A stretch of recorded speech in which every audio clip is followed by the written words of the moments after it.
We're talking about 48 Hours 3. 40 Hours 3. Oh, yeah, that's what the world's been asking for. I'm asking for it. I mean, maybe Eddie Murphy will be funny again? Hey, watch yourself. Oh, yeah, we don't want him coming after us. I just didn't know Nick Nolte was still alive. I'm Nick Nolte. I'm still relevant. Ah, shit. Would be another a third movie. Would be another good. I've been doing a lot of Shakespeare in the park. I feel like your version of Nick Nolte is like your version of somebody else's version of It Nick is. Nolte. All right. It is an impression of an impression. Kind of like when you do George Bush Sr., you're basically doing Dana Carvey doing him. Megatron must be stopped, no matter the cost.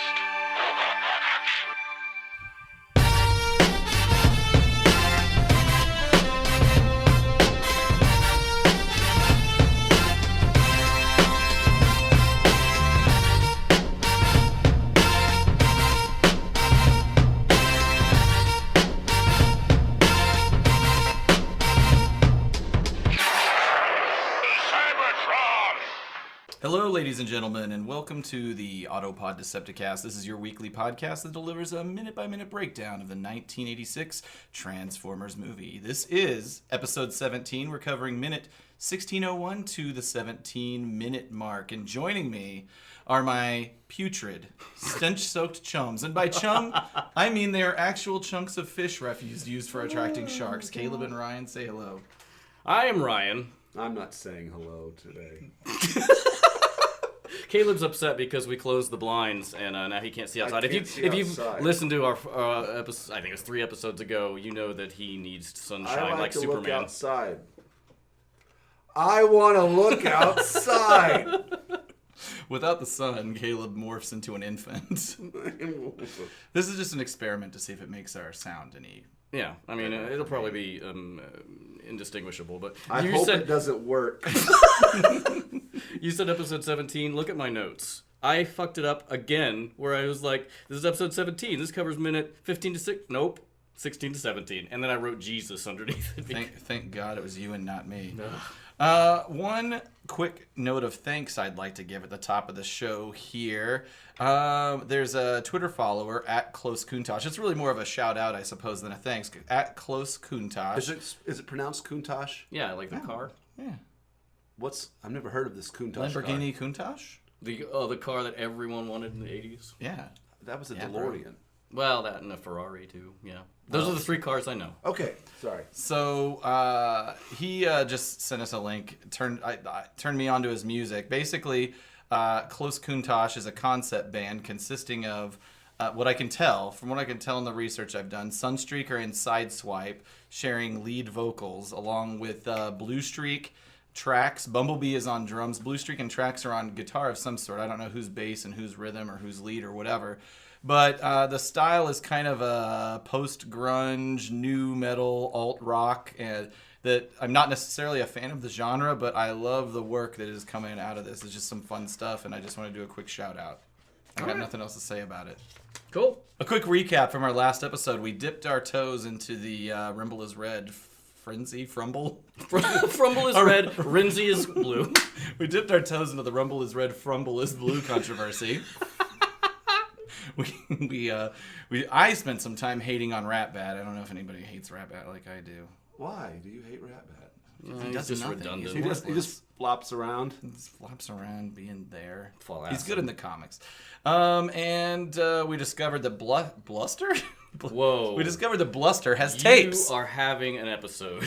Did you guys know Bluster had tapes? And those tapes originally consisted of mystery characters that are now lost to time. And that's all that happened last episode. That's right. That's all that happened. And so coming in right at the top of this episode, we see Bluster's tapes getting into it with Soundwave's tapes. Right off the top of the... Right at the top of the minute. Perceptor's in trouble. Perceptor is in trouble. They're all ganging up on him. That's right. Like, they're not attacking Blaster at all. The tapes are all attacking the fuck out of Perceptor. And if so Eject jumps in over Perceptor's head and then enters again from the left. Yeah. So there's another coloring issue, which Fighting is the- all over this fighting movie. the- Shooting Ravage. Right, yeah, two blue guys. I do like how who I assume to be Eject. He launches off Yeah. of Perceptor's back to take out, I believe it. So Ramhorn takes out Ratbat. It's Frenzy, yeah. Or Ramhorn takes out Ratbat. Eject takes out Frenzy.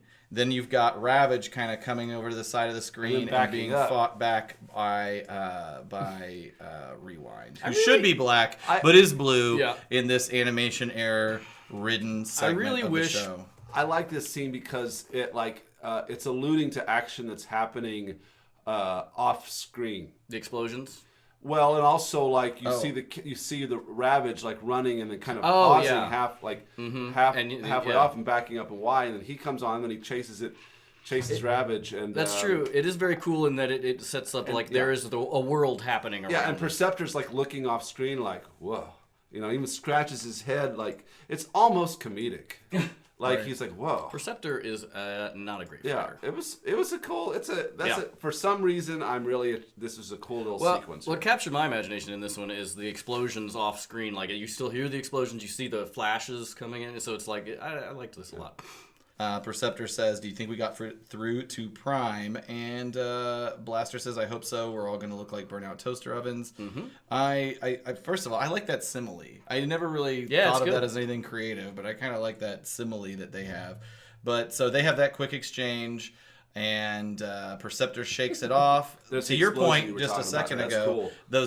There continues to be really amazing background animatics, flashes, that kind of thing to indicate, there's still a strong battle going on all around them. Also, I will say their base is in the background. They are in the Rocky Mountains or something. It's beautiful. It's a beautiful day. It's such a beautiful day for such horrible things to be happening. I really wish that Ravage is. We're looking right now at 1614, where you see the tapes fighting, and I really wish that Ravage had even once launched those rockets on his hips. Right. Yeah, he never really does. No, it's a real missed opportunity. Maybe he did in the cartoon, and we just. I don't remember it ever happening because ever since I've ever seen him, I'm always like I wanted that to happen. So the camera pans as we're alluding to around 1614, and we see the tapes continue to battle on an elevated platform, but the same guys are battling the same guys, and it looks like Rumble's in trouble. Eject and Frenzy are fighting it out, and Ratbat's still just floating there, just guys. Hanging out. Just kind of chilling. Nothing around. The other thing, Ratbat, I feel like every time he's on the screen, they use 2 frames of animation. Yeah. Wing up, wing down. It looks like 8-bit animation from like Castlevania. It's really bad. But anyway, so then we do a hard cut where it goes to black, which I assume is a cut for it's meant to passage of time. I think so. You get another nice overhead sort of angular shot of the Decepticons flying around the city. We've got, by my count, we see Dirge, Thrust, Blitzwing, Bone Crusher, and Long Haul. I like this sequence. There's a lot of great explosions. A lot more damage. I think some time, they fade to black for a little bit. I think time has elapsed. You mean like I just said? Oh, God, I really wasn't paying attention at all, was I? Oh, boy. Yeah, because you can also see a lot more damage to the city and stuff, so yeah. That's a good question for later on. How long was this siege? We're going to say a day or it goes overnight. It goes overnight. So 2 days? That's 2-day fight? 2-day battle? That's a known thing. Well, you see later on that it goes dark outside and then comes back to dawn. Mm-hmm. Holy crap, that's a long fight. Mm-hmm. Yeah, well, it's like that climactic final scene in Glory. Oh, that movie's taking sad. over that fort. All right, well, so guys, watch Glory. That's a great movie. It's a great movie. Matthew Broderick, Denzel Washington. Let's not forget Morgan Freeman. Yeah, and the guy from The Princess Bride. Carrie Elwes. Yeah, you don't like him in that movie. No, he's not. What? No, is it? Is he the? No, he's Matthew Broderick's friend. He's Matthew Broderick's friend, but he's like the racist. He's still a racist. No, that's a different guy. That's a different guy. Okay, my bad. They run across a different division, and there's a guy in a straw hat, and they figure out that he's not running things very well. After the sky attack angle, which, as I was saying, lots of great explosions. We're gonna see Blur, and this is I like this sequence here where Blur is popping in and out of some various windows, taking some shots. It's very well-worn territory for us. Finally, they're shooting the big guns. Yeah.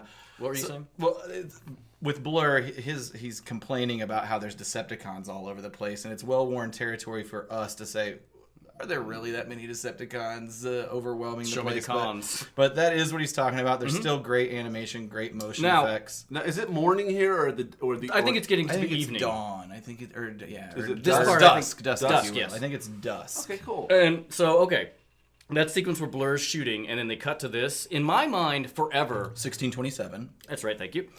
This cannon is shooting at Blur. That's what it feels like to me, because you have him talking. No, well, hear me out. You have him talking, and then it cuts to this, and you're still hearing voiceover, but now it's so. In my mind, it was always like, oh, we're switching to Blur's perspective, and then it shoots at him. As a kid, I was like, oh, because he's annoying. They're shooting at him, which makes none of the sense. But also that, yeah, it still irritates me from a filmmaking standpoint. I think it's I think it's confusing, but maybe I'm the only one. Doesn't bother me. I think it's just showing that guns are blazing all over the place and that there's just a lot of fighting. Who's that? All Hang right, on, so- no, we're not anywhere sorry, yet. sorry. I jumped ahead. Yeah.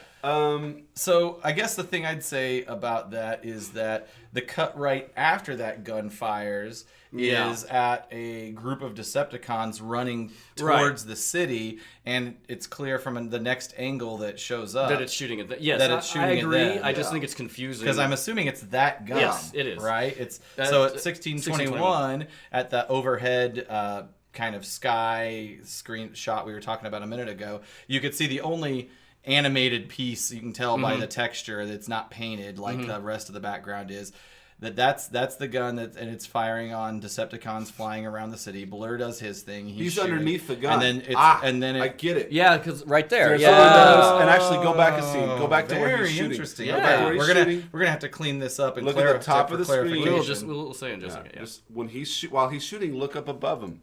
So he's in these windows right here. Yeah. So At 1619, underneath the 1619, gun. up underneath the gun, you'll see. I never actually figured that out. No, me neither. The only reason I figured Blur's it out is geography. push play. Okay. And while he's shooting, just keep playing it. Okay. Just for a while. All right. See, look up Oh! above. Oh, you can see the gun At over si- his yeah, head. at 1622, where Blur's shooting through the windows, you can see the That's turret why on they top of show it that. turning. Okay, this is all very Interesting. confusing for those who aren't watching the screen right now. But essentially, at the overhead shot, there's a gun firing at Decepticons flying around. Then you've got the scene where Blur starts shooting through the windows. And if you look above Blur, you can Just see barely the in turret. What a just barely strange in thing to screen moving animate, around. though. Like, Yeah. Like, Yeah. Yeah, very Interesting. interesting. all right. But I understand your point, Ryan. But and maybe it would have made it more clear If he's in the if yeah. in 1626 when you see that cannon and the fucking awesome looking laser blasts that it does. Yeah, if you just seen Blur just kind of shuffling about over there at the windows, maybe Yeah, that would have made listeners, some... if you look to the far right, that's the windows that Blur's that's what's shooting going from. on. Oh wow, what a revelation! Yeah. So the cannon, the turret shooting that you at see the is shooting Decepticons. Right. at some Decepticons. You see Megatron, Kickback, Thrust, Soundwave, Starscream, Shrapnel, Blitzwing, Skywarp. All the guys are kind of advancing down this hallway. I'm pretty sure that's all the Decepticons, by the way. Dirge and Ramjet too. Yeah, so they're all walking down this hallway and Not really passageway, a hallway, passageway, like a ravine of sorts. Yeah, so sure. a lot of ravines in this city. a trench, if you will. Sure. All of the Constructicons are there. And then we cut to inside the city. We see Springer entering the room. He's running towards what appears to be some kind of catapult or crossbow-inspired rocket propeller. I was just gonna say, and I'm sure you're getting ready to bring up that Arcee is dragging some dead Autobots into this room. And if you look at 1634 to the far left, that is drawn like Wheeljack, but is colored like Smokescreen. And in the script, it is Smokescreen. So I just think is that Who is right? she pulling? that's Windcharger. Why isn't anybody helping her pull? Well, presumably they're the only ones in this area of the city. What I'm assuming that they're doing, this is a little pre-script deviation, but I assume that they were supposedly trying to clear bodies out of the way for this to be able to move the cannon. I think she was pulling... Because honestly, there's no reason for her to be doing that at all. They're dead. Leave them there. There's better things to do right now. Is Smokescreen, whoever she's pulling, Windcharger. is Windcharger dead or He's injured? dead. He's dead. He's dead.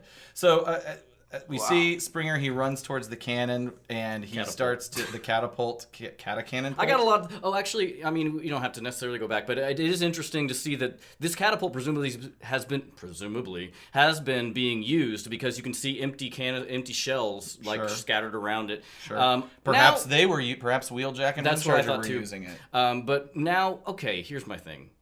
One, why isn't it on a gimbal where it can just turn? It's even in a circular room. Two, it has tank treads. A tank has a 0 turn radius. It could, unless it's dead. I don't know. It bugged me. Okay.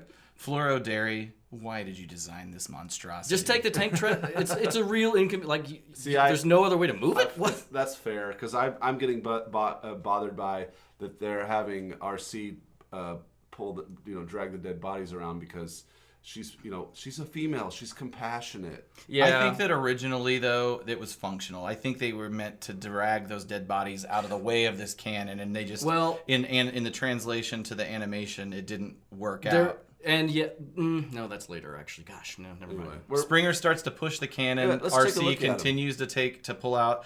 We see up close that Windcharger obviously took a very strong shot to the chest that did him in, and also the right arm looks like it got a nice little contusion. But I'd say the chest is probably the most worrisome. So we're getting. I remember this. We're getting exposed to mortality again.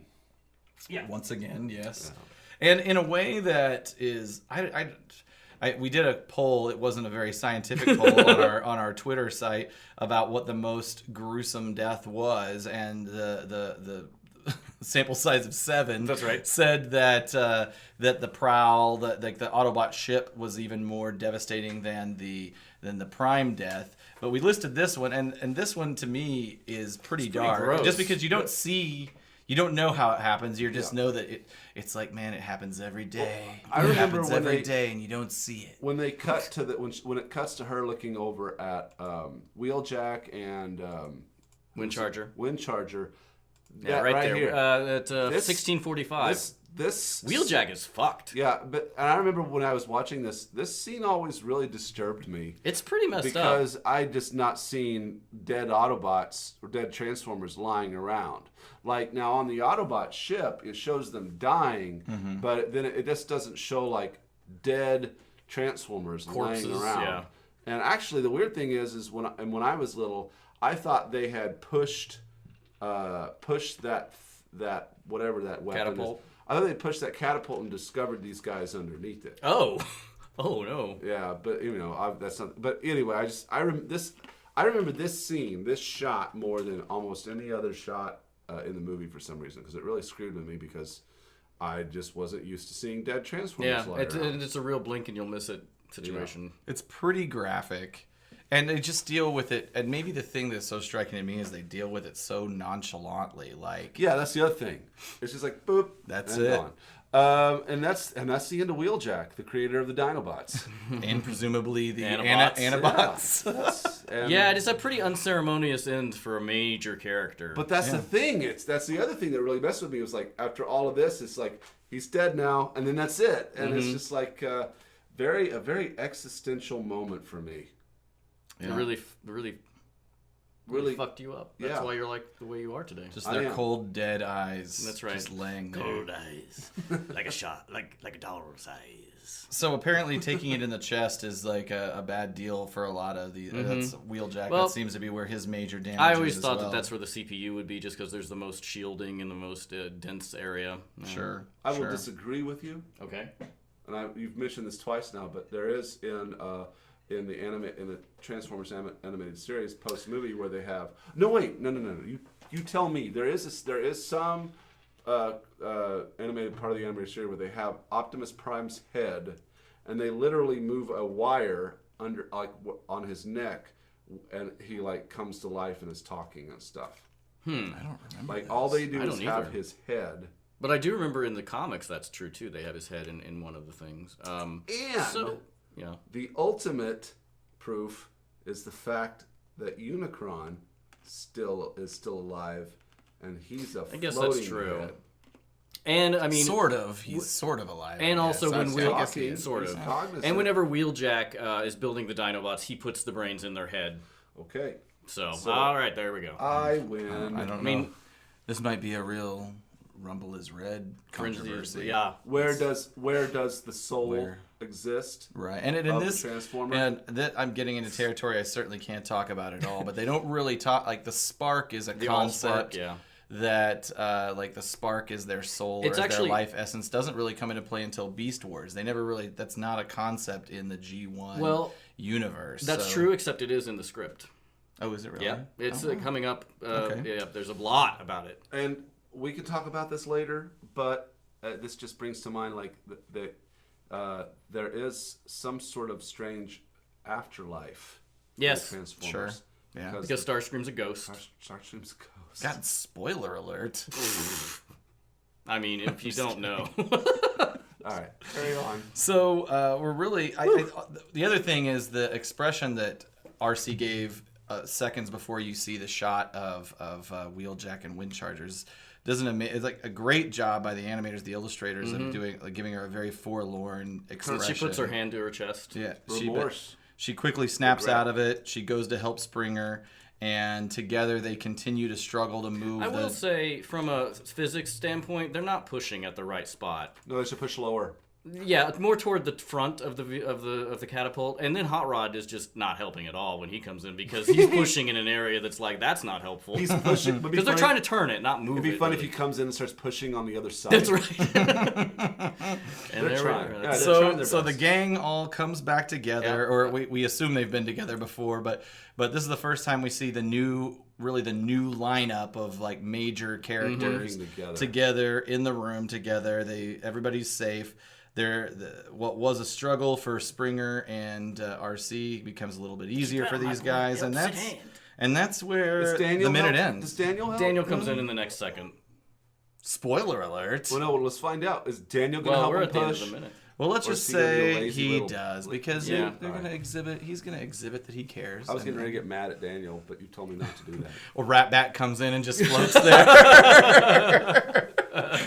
two frames at a time. I'm going to say that I want to start a campaign where we get Ratbat together with Shockwave. Like it'll be Shockwave's Oh my! companion. They both need a friend. just like flapping around So him all in the the time. comic, I believe they were adversaries. I think they both were in contention for leadership of the Ratbat Decepticons. and Shockwave were fighting Well, over leader of the Decepticons. Ratbat talks in the comic, and he is like Aaron said. And I don't remember if it was this one or the last episode. Ratbat is the leader of the Decepticons for a while. Oh, really? Yep. That's a bat. And in the book, he is fuel obsessed of like getting Ratbat fuel. He's kind of like a becomes leader- CEO. He's like Yeah. a CEO mentality of the Decepticons. That's- He's very obsessed with efficiency and Ratbat, a bat right. transformer, is He's the not leader. necessarily depicted as one of Soundwave's tapes Right. in the comic book, in the old Marvel. He's his own thing. That's it. And I don't remember if they ever show He's him like- transforming into a tape or not. Certainly, Yeah. they wouldn't indicate that he was subservient to Soundwave. Like he's an alpha bot. That's very interesting. In The Marvel comic books book. are pretty good. They have a lot of. They go into a lot of different stuff. I mean, the IDW ones are great too now. So I mean, there's a lot more. Someday I'll find out. Obviously, a lot more. Room to stretch your legs in the books. They've been around forever at this point. So I don't have any voice actors. Uh-oh. It's okay. I do love the voice acting segments, but we can't do it every time. I just probably. don't have one. That's We've okay. done one, I think, every time. Up to now, I think. God, can we just think? Was there a voice? People that like this to be a shorter podcast are like, thank Jesus. Yeah, all right. Yeah, that's fine. Then we don't have one. We don't have one. But you know what it's time for now? Rip deviations.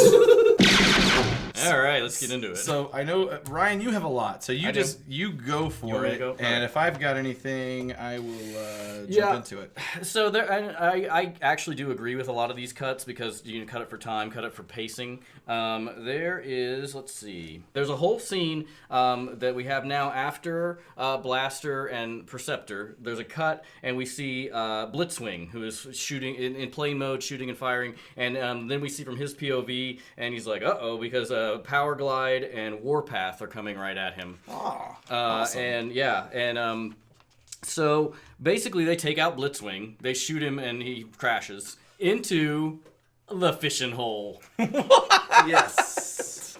That's right. And it's not, look, it is the fishing apostrophe no G hole. The fishing hole, which is the name of my strip club. The fishing hole. So he crashes into that big pile of rod and reels at the bottom.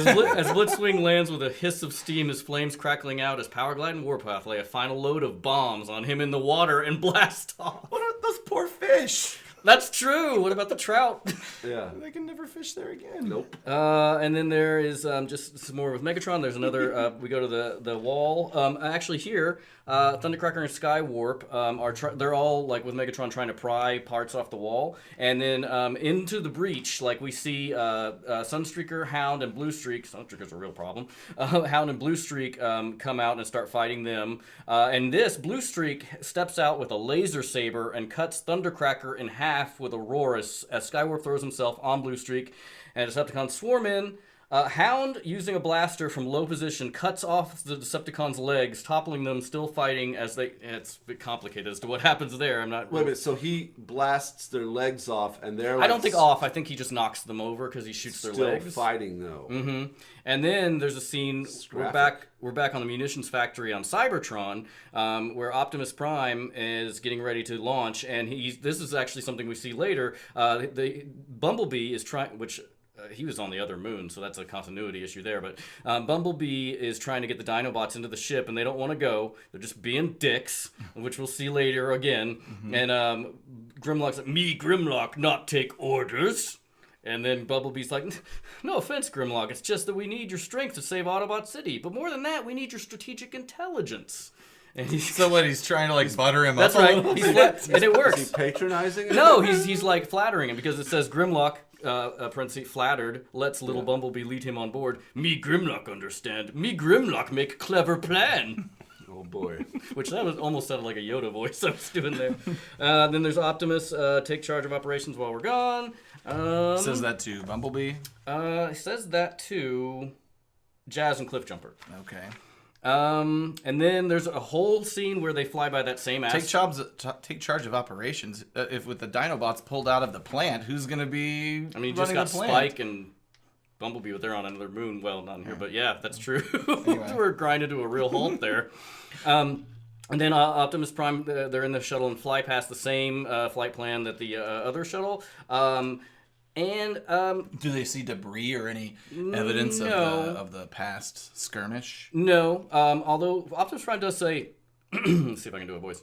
Lock coordinates and accelerate. That's terrible. Lock coordinates and accelerate to maximum speed, which is not a thing in space.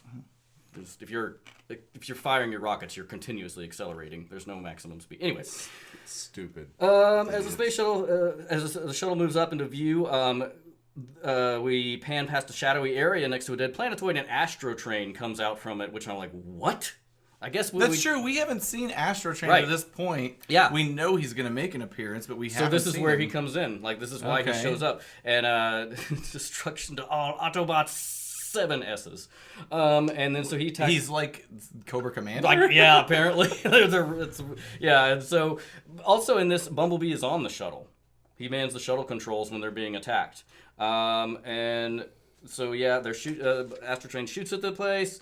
Then we go back to Autobot City, and we're back into continuity then. I'm confused. So let me just try and summarize. So Optimus and a crew take off to go to Earth to help out. So we see that Astrotrain tries to intercept them at some point and fails. And and that's about it. Yeah, that's pretty much it. All right, well, they just left Astrotrain in space. You guys, I guess... Astrotrain, this is Starscream. Guard Earth's atmosphere in case any Autobots decide they want to reinforce these other Autobots who are heavily armed and frankly, we're in a precarious position ourselves. But in case any other Autobots show up, Astrotrain, it is your sole duty. If the strongest Autobot, Optimus Prime, were to show, it's your job to destroy him. So you're just assuming that so I'm just gonna wait on this asteroid. They're just gonna assume that somebody's gonna come. I mean, I could help. I could come to the city and help to attack Autobot City if you know. But no, I'll just wait. The only script deviation that I have is that during the cassette battle sequence, in the last episode we talked about Blaster's tapes and how they changed dramatically from what we see on screen to what they were in my version of the script, which was that today he has 2 little robo dudes, a rhino and a lion. Originally it was supposed to be 1 robo dude, a scorpion, a tiger, and a lion. And well, this is just really a continuation of that, in that Cubby, who eventually or arguably becomes Steeljaw the lion, so he takes out Rumble, so that's basically accurate. By cuddling him. It's adorable. It's an adorable battle. And then Stripes, the tiger, takes out Ratbat. That was Ramhorn that did that in reality. Bolts, this is a funny one. So then Bolts, the robo tough guy, little robot. He engages Frenzy, he smacks him. Frenzy flies into Stinger, the stinger of the Scorpion robot, and then he gets jabbed, freaks out, and runs away and isn't mentioned. The other thing that I just want to bring up, we mentioned it a few episodes ago, that in my version of the script, which I think is one of the earliest ones, there's no mention of Blur still to this point. So even to now, the whole part about Blur, defending that tower underneath the cannon had not happened. No mention of Blur. Blur doesn't exist yet. John Machida really fought for that. He wanted it beefed up, that part. I'm just kidding. I don't know. I feel like just somebody like John Machida. Maybe they invented the character around him. I don't know. Is Blur a Diaclone or a Micro Man? I don't know. He might be. I don't know. I don't think so, because there's no compartment. Oh, good point. Good point. He's down here somewhere. I've got the old Blur. I mean, maybe that was something really popular at the time, and one thing led to another, and they're like, we want a real fast talking robot. I would like to get more into how they develop these new characters, because Ultra Magnus is the only one that I know of that certainly was a remnant of the old Diaclone line. But John Machida did Micro Machines. Right. He talks fast. And we talked about success. this before. He also was doing the FedEx commercials that were very popular at the time. And so the next episode, gentlemen. All right. We've got sexual tension. Mm-hmm. We've got the only combiner that exists and ever did exist ever. To pay no attention to Scramble City. That's right. So, audience, if you have better things to do than die, please join us. That was amazing. All right. Thank you very much for listening. Please tell your friends to listen. iTunes, Stitcher, Google Play, TuneIn are our platforms as of right now. Follow us on all of our social media. We've got Twitter, Facebook, and Instagram, all of them at APODcast. And also, please visit our web presence at autopoddecepticast.com. iTunes users, please rate, subscribe, say whatever gibberish you want to say. As long as you give us those 5 stars, we love those 5 sweet stars. All right. Well, thanks, everybody. All right. We'll see you next time. Take care. Bye.